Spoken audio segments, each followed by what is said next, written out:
Bia, bia, bia, shineke bia. Bia, bia, bia, shineke bia. Shineke bia, oh, bia, oh, bia. Shineke bia, bia, oh, oh, bia, shineke. Bia, bia, bia, shineke bia. Bia, bia, bia, shineke bia. Shineke bia, oh, bia, oh, bia. Shineke bia, bia, oh. Shineke bia, bia, bia, shineke bia. Bia, bia, bia, shineke bia. Shineke bia, oh, bia, oh, bia. Shineke bia, bia, oh, bia. Wa, wa, wa, olu, wa, wa. Wa, wa, wa, olu, wa, wa. Olu, wa, wa, oh, wa, oh, wa. Olu, wa, wa, wa, oh, wa. Olu, wa, eh. Wa, wa, wa, olu, wa, wa. Wa, wa, wa, olu, wa, wa. Olu, wa, wa, oh, wa, oh, wa. Olu, wa, wa, wa, oh. Olu, wa, eh. Wa, wa, wa, olu, wa, wa. Wa, wa, wa, olu, wa, wa. Olu, wa, wa, oh, wa, oh, wa. Olu, wa, wa, wa, oh, wa. Viens, viens, viens, Jésus, viens. Viens, viens, viens, Jésus, viens. Jésus, viens, oh, viens, oh, viens. Jésus, viens, viens, oh, viens. Viens, viens, viens, Jésus, viens, Jésus. Viens, viens, viens, Jésus, viens. Jésus, viens, oh, viens, oh, viens. Jésus, viens, viens, oh, viens, viens. Viens, viens, viens, Jésus, viens. Viens, viens, viens, Jésus, viens. Jésus, viens, oh, viens, oh, viens. Jésus, viens, viens, oh, viens, viens. Viens, viens, viens, Jésus, viens. C'est vrai, Seigneur, que tu es Dieu.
peut sombrer.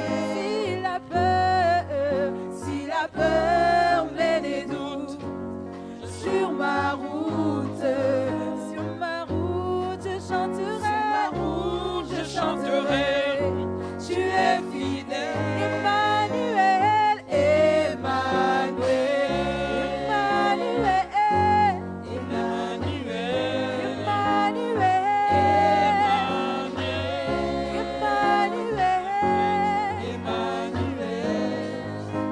je chanterai ta fidélité. Emmanuel, je chanterai ta fidélité. Emmanuel, je chanterai ta fidélité. Emmanuel, je témoignerai ta fidélité. Emmanuel, dans mon parcours sur la terre, tout peut sombrer. Dans la marche vers le ciel, tout peut sombrer. Si la peur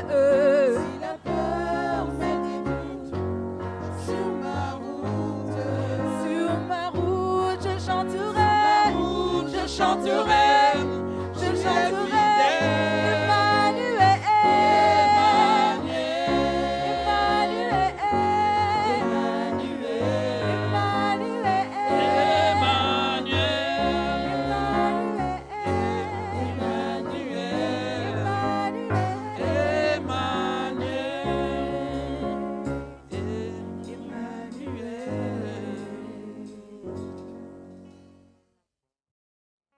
Alléluia.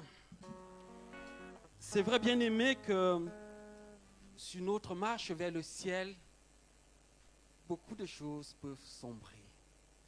Alléluia. Dans notre marche pour la Jérusalem, beaucoup d'imprévus peuvent se réaliser. Mais bien-aimé, nous devons retenir que même si les choses sombres, notre Dieu est fidèle. Notre Dieu ne change pas. Et ce matin, il veut nous rappeler qu'il ne change pas. Et le message qu'il m'a donné à moi et que je vais partager avec vous, c'est de savoir quelles sont nos motivations. Quelle est ma motivation quand je viens en présence de Dieu? Quelle est ta motivation quand tu es en présence de Dieu? Et il m'a conduit dans Jean 6, les versets 67 et 68. On va prier. Oui, Seigneur, nous voulons te dire merci. Parce que c'est toi qui nous nourris et ce matin, Seigneur, nous voulons avancer avec toi. Nous voulons grandir un tout petit peu avec toi et nous avons besoin que toi-même tu viennes nous nourrir, que toi-même tu viennes nous instruire. Parce que, Seigneur, tu veux que nous soyons à tes côtés pour apprendre de toi. Merci de parler à un cœur ce matin. Merci de fortifier quelqu'un ce matin. Merci de relever quelqu'un ce matin. Merci de donner un sens à la présence de quelqu'un devant toi ce matin. Au nom de Jésus-Christ. Amen. Amen. Jean 6, les versets 67 et 68 nous dit ceci. C'est Jésus qui dit à ses disciples, « Et vous, ne voulez-vous pas aussi vous en aller? Et vous, ne voulez-vous pas vous aussi vous en aller? » Et Simon-Pierre lui répondit, « Seigneur, à qui irons-nous? Tu as les paroles de la vie éternelle. » Amen. Alors, pourquoi sommes-nous là ce matin? Pourquoi êtes-vous là ce matin? Pourquoi suis-je là ce matin? En d'autres termes, vous aussi, vous n'êtes pas partis comme les autres. Pourquoi restez-vous là? Vos motivations, c'est quoi? Ma motivation, c'est laquelle? que moi aussi je reste. Bien-aimés, si nous regardons un peu quelque part en arrière, nous allons nous rendre compte que sur notre parcours vers le ciel, beaucoup de choses se sont assombries. Beaucoup de choses ont sombré. Si nous regardons à 2020, bien-aimés, nous aurons tendance à dire, elle est une année particulière. Pour beaucoup, elle est une année perturbée, une année troublée, une année, quelqu'un a dit, incontrôlable. Tout cela à cause de la Covid-19 et ses conséquences.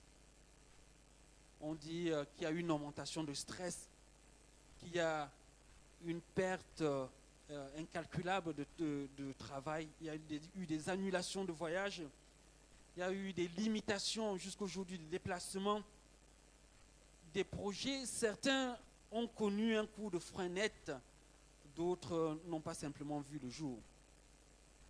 Bien-aimés, 2020, s'il fallait y regarder, certains l'ont vécu comme un passage à vide à cause du caractère imprévisible et non maîtrisable de tout ce qui s'est passé, avec des répercussions dans des domaines divers. Et j'ai lu un post quelque part où l'auteur disait qu'il ne fallait pas compter 2020. Il dit non, sur mes années, ne comptez pas 2020. Parce qu'il, dit-il, il ne l'avait vraiment pas vécu. Mais ce que nous devons comprendre, bien-aimés, vécu ou pas vécu, notre Dieu ne change pas. Et il ne dépend pas de ces événements-là. Il ne dépend pas de ces événements. C'est vrai que d'autres ont subi 2020 parce qu'ils ont juste eu l'impression qu'ils n'avaient pas la main mise. Mais ce que nous devons comprendre, c'est que notre Dieu a toujours eu la main mise, aussi bien sur 2020 que sur 2021 et que sur les autres années qui arriveront. Toutes ces situations, bien aimées, ont créé des besoins et accentué d'autres besoins. Ces difficultés ont suscité la recherche de solutions. Bien aimés, toutes les difficultés de 2020 ont suscité dans les cœurs, dans les vies, la recherche de solutions. Et ce matin, Dieu veut nous poser la question, pourquoi nous sommes là? Pourquoi nous aussi, nous ne sommes pas partis comme les autres? Les autres sont partis parce que n'ont pas pu trouver d'espérance. Pour eux, 2020 ne s'est pas passé comme ils auraient programmé, comme ils auraient prévu. Et du coup, ils se sont dit, est-ce que ça vaut la peine d'espérer? Est-ce que ça vaut le coup de croire? Ils ont ainsi perdu l'espérance. Bien aimé, la parole de Dieu nous dit dans Romains 5 que l'espérance est le résultat de la victoire. En d'autres termes, il dit, la persévérance produit la victoire et la victoire produit l'espérance. Bien-aimés, pourquoi nous sommes là ce matin avec tout ce que nous avons vécu en 2020? Pourquoi je suis là ce matin? Je disais d'entrée que c'est la question que Jésus a posée à ses disciples dans Jean 6, les versets 67 et 68. Et vous, ne voulez-vous pas aussi vous en aller? En d'autres versions, il dit, Simon répond, Seigneur, à qui pouvons-nous aller? Tu as les paroles qui permettent de vivre avec Dieu pour toujours. Et ce matin, bien-aimé, je prie que quelqu'un comprenne qu'en Jésus-Christ, nous avons ce qui nous permet de vivre avec Dieu pour toujours. Alléluia. Que quelqu'un comprenne qu'en Jésus-Christ, nous avons la vie en abondance. C'est pourquoi je veux tout simplement me permettre de poser cette question. Si quelqu'un désire véritablement vivre cette vie en abondance, cette vie avec Dieu pour toujours, Si parmi nous, quelqu'un n'a pas encore eu l'occasion d'établir le lien, de faire une expérience avec Dieu, d'avoir l'espérance de la vie éternelle, ce matin, la possibilité lui est permise, la possibilité lui est accordée. Tout simplement qu'il lève la main et ensemble, on va prier pour que Jésus-Christ vienne établir son règne dans sa vie et qu'ainsi le plan de Dieu pour lui, le plan de Dieu pour sa vie puisse se réaliser. Est-ce que parmi nous, ici ou via les réseaux sociaux, quelqu'un voudrait-il expérimenter la vie éternelle avec Dieu? Tout simplement qu'il lève la main là où il est assis et ensemble, on va prier. Alléluia. Alléluia. Bien-aimés, le Seigneur nous a aimés et la parole de Dieu dit qu'il nous a tellement aimés qu'il a donné ce qu'il avait de plus cher, son Fils, qui sur la croix a pris sur lui tout ce qui nous était réservé comme condamnation. Et en échange, il met à notre disposition la vie éternelle. Si c'est ton désir, ma sœur, ce matin, je vais t'inviter à prier et à demander à Jésus-Christ tout simplement, Jésus, viens dans ma vie. Je reconnais que j'ai vécu ma vie sans toi et que ce matin, je t'invite à venir prendre la première place. Tu lui diras, je te prie, Seigneur Jésus, de pardonner tous mes péchés, tous ces temps où j'ai vécu en t'ignorant et que je prends la ferme résolution de vivre selon tes recommandations. Oui, Seigneur, nous voulons te dire merci pour ta fille qui, ce matin, tu l'as attirée vers toi. Et elle n'a pas eu froid aux yeux, Seigneur, de lever la main pour dire qu'elle veut faire la paix avec toi. Tu as dit que tu ne mets pas dehors celui qui vient à toi, Seigneur. Et elle ne s'est pas présentée devant un homme ce matin, mais devant toi, parce qu'elle veut faire la paix avec toi. Elle veut être comptée parmi les rachetés, parce que tu as payé le prix à la croix, Seigneur Jésus-Christ. Et je veux te dire merci de ce que tu l'acceptes dans ton royaume ce matin, de ce que tu l'acceptes parmi ton peuple. Tu fais d'elle, Seigneur, ta fille. Saint-Esprit, que tu habites pleinement en elle, Seigneur, et que tu l'équipes, que tu l'outilles pour le plan que tu as pour sa vie. Que la gloire te revienne au nom de Jésus-Christ. Amen. Amen. Bien-aimés, nous revenons dans notre texte dans Jean 6. Si nous le lisons dès le début, nous allons nous rendre compte qu'il y a deux catégories de personnes. Il y a la foule d'une part, il y a les disciples. Et ces deux catégories n'ont pas la même mission. Cependant, le discours de Jésus-Christ s'adresse à tous les deux. À savoir la vie éternelle en Jésus-Christ. Jésus-Christ dit qu'il est le pain de vie. Et au verset 40, il va enchaîner, il dit, la volonté de mon Père, c'est que quiconque voit le Fils et croit en lui ait la vie éternelle. Et je le ressusciterai au dernier jour. Et au verset 47, il rajoute, on dit, en vérité, je vous le dis, celui qui croit en moi a la vie éternelle. Bien-aimés, c'est cette même foule qui a suivi Jésus-Christ dès le chapitre 5, quand Jésus-Christ a guéri ce malade de 38 ans à côté de la piscine de Bethesda. Jésus-Christ a dit au verset 19 et 20, en vérité, je vous le dis, le Fils ne peut rien faire de lui-même. Il ne fait que ce qu'il voit faire le Père. Et tout ce que le Père fait, le Fils aussi le fait pareillement. Car le Père aime le Fils et lui montre tout ce qu'il fait. Il lui montrera des œuvres les plus grandes que celles-ci, afin que vous soyez dans l'étonnement. Car comme mon Père ressuscite les morts et donne la vie, ainsi le Fils donne la vie à qui il le veut. Amen. Bien-aimés, ce matin, si nous sommes là ce matin c'est que Dieu veut nous parler. C'est que Dieu a quelque chose à nous dire.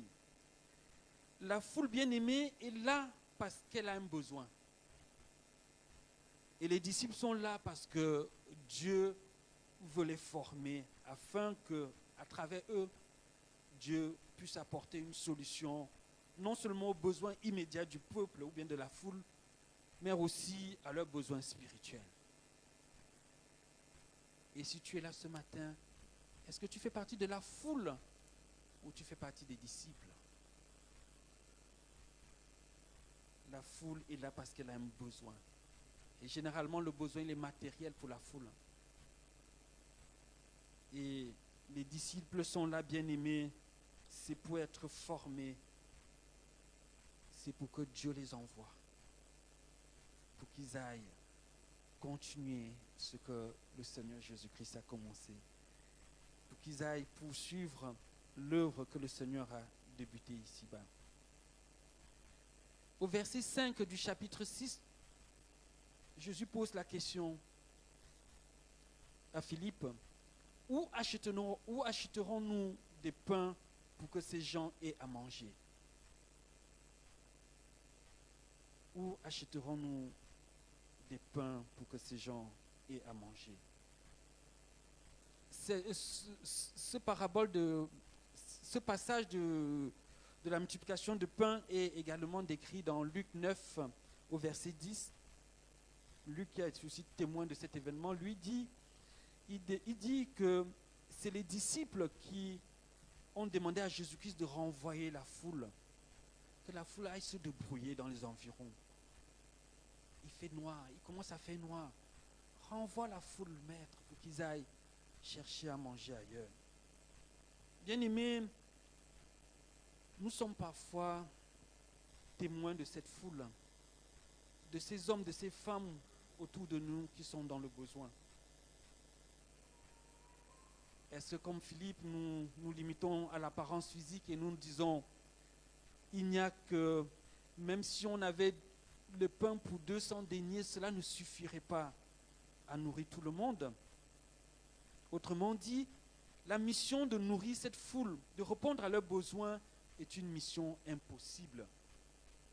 Est-ce que nous nous empressons de dire qu'on les laisse aller se débrouiller tout seuls dans les environs? Ce matin, Dieu veut savoir pourquoi nous sommes devant lui. Est-ce que nous faisons partie de la foule qui a son besoin existentiel, qui a un besoin matériel, ou nous faisons partie des disciples comme Simon-Pierre qui a reconnu que à qui d'autre irons-nous? Tu as les paroles qui permettent de vivre éternellement avec Dieu. Quelle est notre position? Bien-aimé, le Seigneur veut rappeler qu'il est le Dieu de toute possibilité. Il est le Dieu de toute possibilité. Il veut nous rappeler qu'avec un peu de foi, tout devient possible. Au verset 8 et 9 de Jean 6, André l'a compris. Il indique ce jeune homme qui a 5 pains et 2 poissons. Même si dans ses propos, on peut détecter un peu de doute, mais il a le mérite de mettre en œuvre sa petite foi. C'est de dire, il y a un jeune homme ici qui a 5 pains et 2 poissons. Qu'est-ce que ça peut suffire pour toute la foule? Oui, André montre le peu qu'il a, sa petite foi, et il laisse Dieu faire. Je ne sais pas de quoi a besoin la foule que tu fréquentes. Je ne sais pas de quoi a besoin les hommes et les femmes que tu côtoies ou qui te côtoient. Mais Jésus-Christ veut tout simplement que tu l'invites, lui le maître des temps et des circonstances, à opérer un miracle dans leur vie. Dans la vie de quelqu'un dans ton entourage, dans la vie de quelqu'un dans ton travail. Jésus veut que nous fassions preuve d'un peu de foi et le laisser agir. Donnez-leur vous-même à manger, a dit Jésus-Christ dans Luc 9, verset 13. Il veut ce matin que ceux qui nous entourent, ceux que nous côtoyons qui sont dans le besoin, que nous puissions nous-mêmes leur donner à manger. Qui a besoin de ton service ces jours-ci, bien-aimé? sur les besoins de qui Christ a ouvert tes yeux ces jours-ci? Veux-tu subvenir aux besoins de quelqu'un en ce 2021? Un besoin matériel? Un besoin spirituel? Dieu veut se servir de ce qu'il a mis dans ta main, dans ma main, pour guérir les nations. Alléluia. Ce jeune homme n'avait que 5 pains et 2 poissons. Et ce matin, Dieu veut nous poser la question, qu'as-tu dans ta main? Qu'as-tu dans ta main? Il veut nous donner cet encouragement que l'ange a donné à Gédéon dans Juge 6 au verset 14. Va avec cette force que tu as. Va avec cette force que tu as. Es-tu conscient de la force que tu as en Jésus-Christ ce matin? Es-tu prêt à te lever et partir pour délivrer? Es-tu prêt à te lever pour apporter un secours, une aide? Oh, bien souvent, bien aimés, nous sommes très concentrés sur nous-mêmes. Nous voyons très peu cette foule qui est languissante, qui est fatiguée. Nous sommes omnibulés par nos projets. Nous sommes très, très concentrés sur ce que nous avons déjà compris à faire, que nous oublions que Dieu a mis en nous des talents qui doivent servir. Dieu a besoin de toi pour ton voisin, peut-être pour ton collègue. Le miracle appartient à Dieu bien-aimé, mais il veut que ton peu de foi se mette en action, que tu te lèves et que tu l'invites, que tu mettes à sa disposition la foi qu'il a mis en toi, le don et le talent qu'il a mis en toi. Parfois, le besoin matériel, bien-aimé, est révélateur d'un besoin spirituel. Nous avons vu avec Pierre dans Acte 3, les versets 6 à 8, quand Pierre et Jean, quand Pierre et Simon allaient à l'église, au temple, ils rencontrent ce mendiant qui est en même temps infirme, qui les regarde et attendent d'eux quelques pièces. La parole de Dieu nous dit, à partir du verset 6, et c'est Pierre qui parle, je n'ai ni or, je n'ai ni argent ni or, mais ce que j'ai, je te le donne. Ce que j'ai, je te le donne. Au nom de Jésus-Christ de Nazareth, lève-toi et marche. Et le prenant par la main droite, il le fit lever. Au même instant, ses pieds et ses chevilles deviennent fermes. D'un saut, il fut debout et se mit à marcher. Il entra dans le temple, sautant et louant Dieu. Tout le monde le vit marchant et louant Dieu. Amen. Peut-être c'est juste un peu de prière pour quelqu'un autour de toi. Mais Dieu veut ce matin que nous soyons prêts à nous lever, prêts à être des solutions pour des gens qu'il a mis autour de nous. Bien-aimés, nous ne pouvons faire intervenir Dieu que parce que nous avons foi en Dieu. Parce que nous avons foi que notre force se trouve en lui. Le miracle, c'est lui qui opère. Mais nous sommes des canaux que Dieu a préparés. La parole de Dieu dit qu'il a préparé des œuvres grandes que nous devons faire. Mais bien aimé, cette œuvre peut être pour toi juste prier pour quelqu'un qui est malade. Cette œuvre peut être pour toi juste donner un conseil à quelqu'un. Cette œuvre peut être pour toi juste apporter de l'évangile à quelqu'un qui en a besoin. Ce matin, est-ce que tu es prêt? Est-ce que nous sommes prêts? Et pourquoi nous sommes devant le Seigneur? Quelle est notre motivation ce matin? Quelle est notre motivation ce matin? À partir du verset 25, toujours dans Jean 6, Jésus-Christ rappelle qu'il est le pain de vie. Il précise qu'il étanche la faim et la soif, et renforce ainsi sa recommandation du verset 27 qui dit « Travaillez non pour de la nourriture qui périt, mais pour celle qui subsiste pour la vie éternelle, et que le Fils de l'homme vous donnera, car c'est lui que le Père, que Dieu a marqué de son sceau. Nous devons travailler. Nous devons travailler, bien-aimés. Ce n'est pas facile, on ne peut pas se coucher, dormir et espérer. Nous avons un effort à faire. Peut-être un effort organisationnel, peut-être un effort dans la prière, peut-être un effort dans la méditation, peut-être les deux. Mais nous avons un effort à faire si nous voulons travailler pour quelque chose qui subsiste pour la vie éternelle. Ce matin, à quoi travailles-tu? Pour quelle nourriture je travaille? Pour quelle nourriture tu travailles? Au verset 31, Jésus fait allusion à la manne que le peuple israélite a mangé dans le désert. Et il précise que cette nourriture ne les a pas empêchés de mourir. Et il leur propose le pain qui descend du ciel.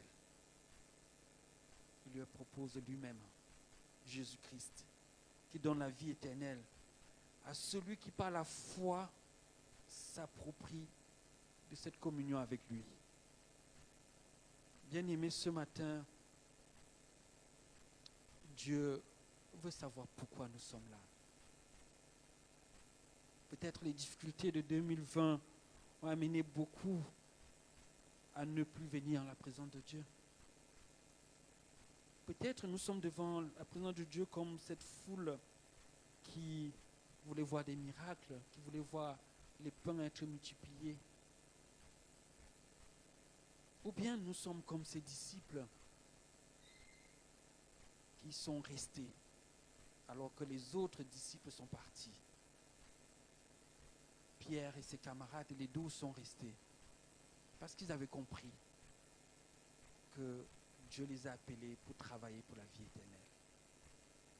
Et ce matin, nous pouvons connaître des difficultés sur notre marche vers le ciel. Beaucoup de choses peuvent à l'œil humain paraître instables. Mais si nous avons placé notre confiance en Jésus-Christ, nous devons garder la foi. Nous devons garder la tête haute parce que lui, il n'a pas changé. Parce que notre Dieu est encore maître des événements. Il est toujours maître des circonstances. Il est maître des temps.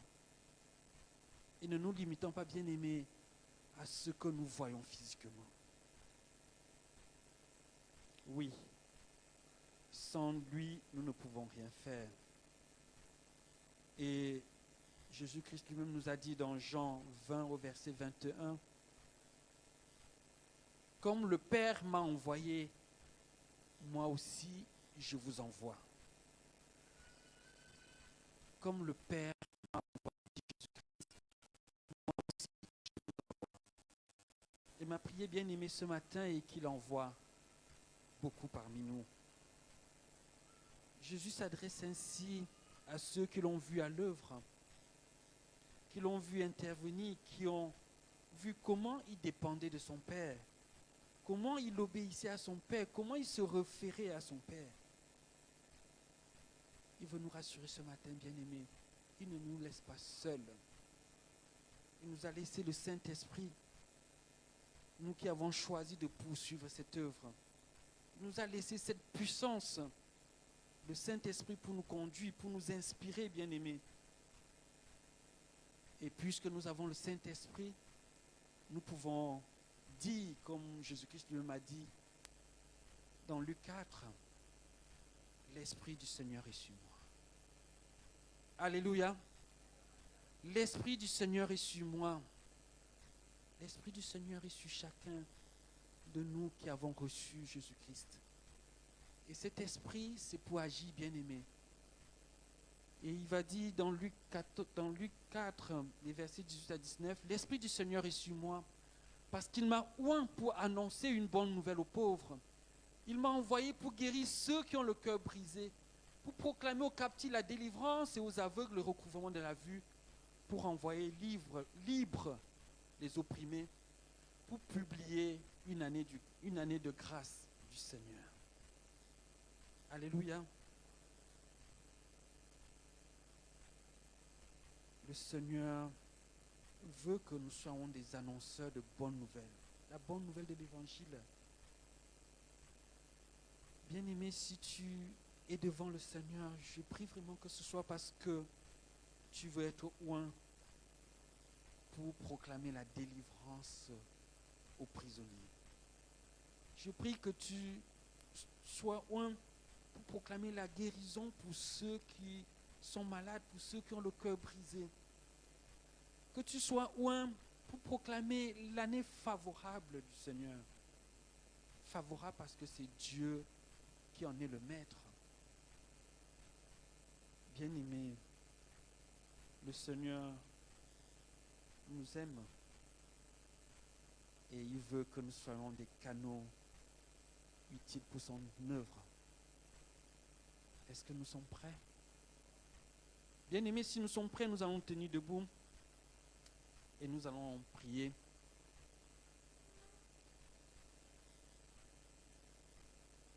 L'Esprit du Seigneur est sur moi parce qu'il m'a oint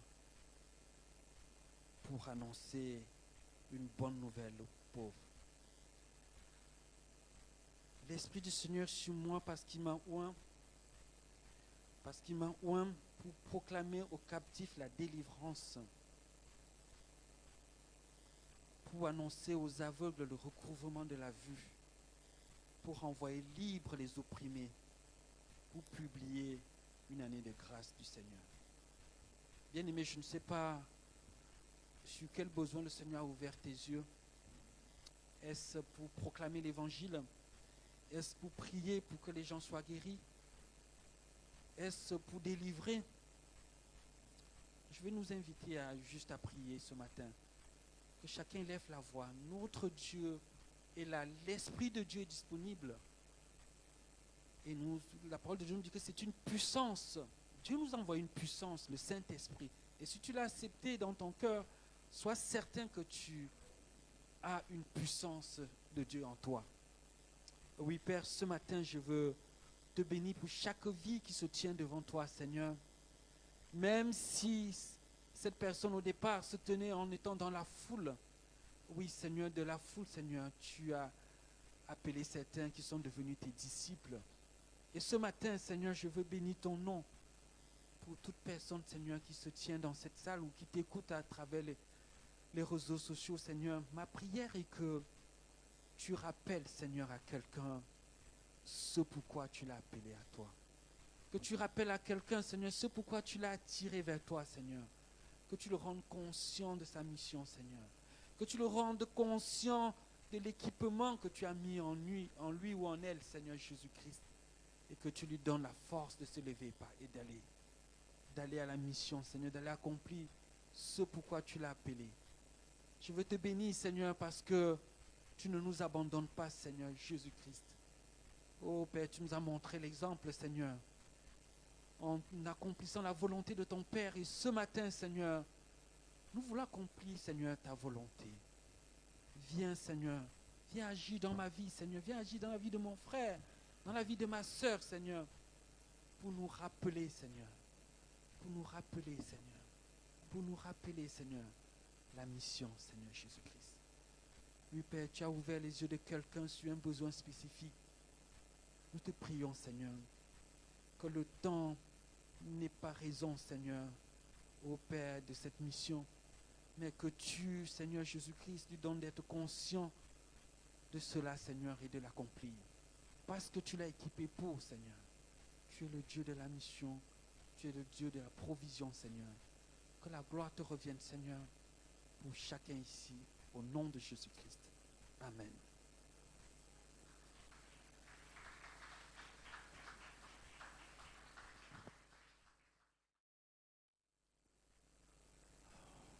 Merci Seigneur pour ta présence ici ce matin, pour cette parole que tu nous as donnée au travers de notre frère Jacques, Seigneur. Aide-nous cette semaine, Seigneur, de même relire ces versets, ces chapitres, Jean 5, Jean 6, Seigneur. Et de réfléchir sur ces versets, Seigneur. D'appliquer à nos vies, Seigneur. Merci pour ta grâce, ton amour vers nous, Seigneur.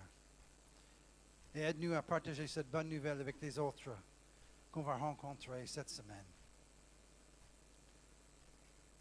Vraiment, Seigneur,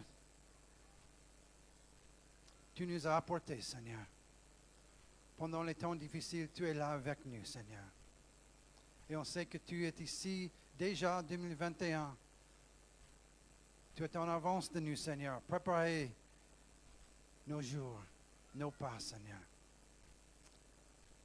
On prie pour Pasteur Antonio ce matin, qui est à la maison avec un problème de dos, Seigneur. Tu sais toutes les douleurs qu'il a subies cette semaine, Seigneur. Et on prie que tu le guéris, Seigneur, complètement. Qu'il n'a plus de problème avec son dos. Tu as déjà payé le prix pour notre guérison. Sur la croix, Seigneur, avec ton sang, avec ton corps brisé. Tu as payé le prix pour notre guérison. Ce matin, ensemble, Seigneur, on prie pour notre pasteur, qu'il soit guéri complètement. Merci pour ta grâce, Seigneur. Je prie pour chacun de nous cette semaine, que tu sois avec nous, dans nos maisons, au travail, à l'école. Et vraiment que les gens vont voir dans nos visages, dans nos actions, Seigneur, qu'il y a quelque chose de différent, parce que tu es avec nous. Merci, Seigneur. Amen. Bon dimanche à toutes et à tous. Et